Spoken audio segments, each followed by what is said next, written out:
بسم اللہ الرحمن الرحیم۔ شروع اللہ کے نام سے جو بڑا مہربان نہایت رحم کرنے والا ہے۔ السلام علیکم ورحمۃ اللہ وبرکاتہ۔ Welcome back to my YouTube channel voice of Fatima.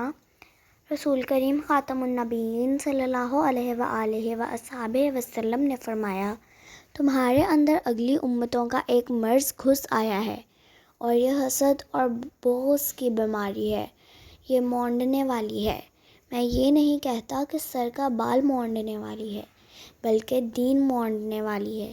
قسم ہے اس ذات کی جس کے ہاتھ میں میری جان ہے، تم لوگ جنت میں نہیں داخل ہوگے جب تک کہ ایمان نہ لے آؤ، اور مومن نہیں ہو سکتے یہاں تک کہ آپس میں محبت نہ کرنے لگو۔ اور کیا میں تمہیں ایک ایسی بات نہ بتا دوں جس سے تمہارے درمیان محبت قائم ہو؟ تم سلام کو آپس میں پھیلاؤ۔ سنن الترمذی 2510۔ اللہ حافظ۔